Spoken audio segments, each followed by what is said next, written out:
Fala galera, eu sou Rafael Andrade e esse é o nosso canal Advocacia Criminal 5.1. E no vídeo de hoje, pessoal, eu pensei muito antes de postar isso para vocês, para não dar aí muita polêmica e desviar o nosso foco de atenção. Então, depois de muito refletir, eu resolvi falar aí sobre o caso do presidente Jair Bolsonaro e o Tribunal Penal Internacional, que irá analisar aí as denúncias contra o presidente do Brasil. Mais uma vez, pessoal, a nossa análise não será política, mas jurídica. Não se esqueçam disso. Pessoal, o Tribunal Penal Internacional, o TPI, é uma corte permanente e independente que julga aí pessoas acusadas de crimes do mais sério interesse internacional, como genocídio, crimes contra a humanidade e crimes de guerra. Pessoal, ela se baseia aí num estatuto do qual fazem parte 106 países.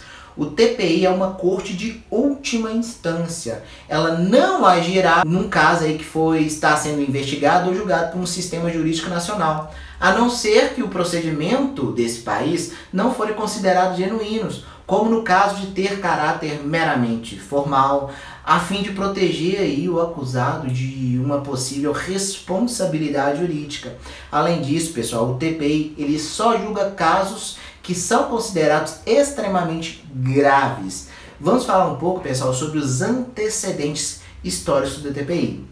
Após a Segunda Guerra Mundial, alguns tribunais de âmbito internacional foram criados. Dois exemplos, nós podemos citar aí o Tribunal de Tóquio e o Tribunal de Nuremberg, que é o mais famoso, que foi responsável aí pelo julgamento de crimes cometidos pelos nazistas na Segunda Guerra Mundial. Pessoal, o TPI ele é o principal braço jurídico da Organização das Nações Unidas, a ONU, que já deu aí o primeiro passo para iniciar um processo contra o presidente Jair Bolsonaro por crimes aí contra a humanidade.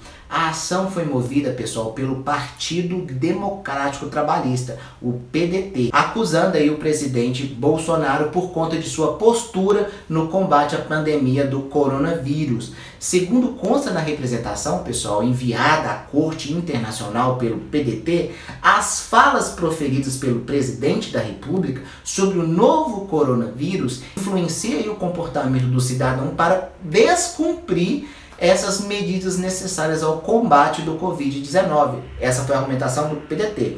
Então, pessoal, essas declarações citadas pelo partido na representação, ele teve destaque aí no pronunciamento oficial em que o presidente chamou o dia 24 de março aí a Covid da área de gripezinha, né, que ele chamou de gripezinha. Ainda, pessoal, segundo o partido, o aumento dessas mortes, dos casos confirmados da doença no país, está relacionado às atitudes aí do presidente, que se colocou contra as medidas de isolamento social para a contenção da pandemia. Entre elas, pessoal, o comparecimento aí em manifestações populares, incentivando a aglomeração de pessoas, visitas a hospitais, discurso contra o isolamento social, ampliação de serviços essenciais, que não pode parar, né? Pessoal, mais uma vez reforço, estou trazendo para vocês aí algumas das argumentações da representação contra o presidente Jair Bolsonaro pelo Partido Democrata Trabalhista. Não são as minhas palavras. Então, feitas essas ressalvas, pessoal, nessa representação enviada à corte pelo PDT, acusa Bolsonaro de omissão ao deixar de tomar medidas em frente à pandemia. Citando aí como exemplo, pessoal, o anúncio do Ministério da Saúde de que o governo não adotaria a política de testes em massas aí para detectar infectados e nem substituiria aí por outra medida, contrariando aí, pessoal, outras recomendações da OMS. Pessoal, não podemos deixar de pontuar que só o fato do recebimento da denúncia é um passo muito importante e delicado também, nesse caso contra o presidente, tendo em vista, pessoal, que o mais comum é a Procuradoria do TPI rejeitar a representação contra o presidente em exercício.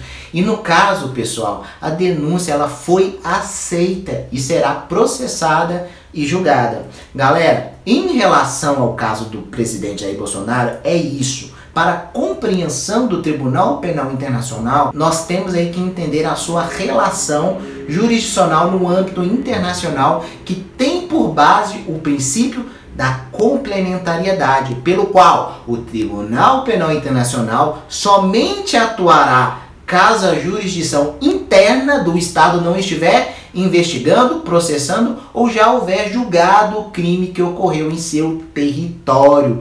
Além disso, pessoal, o princípio da complementariedade é relevante para distinguir qual será o órgão jurisdicional competente e para julgar determinado caso, a jurisdição nacional ou a internacional, e qual das leis nacionais ou internacionais será aplicado nesse julgamento. Sendo assim, pessoal, o alcance dado ao princípio da complementariedade abrangerá também a relação entre jurisdição nacional e internacional, como a relação entre a lei material nacional e internacional.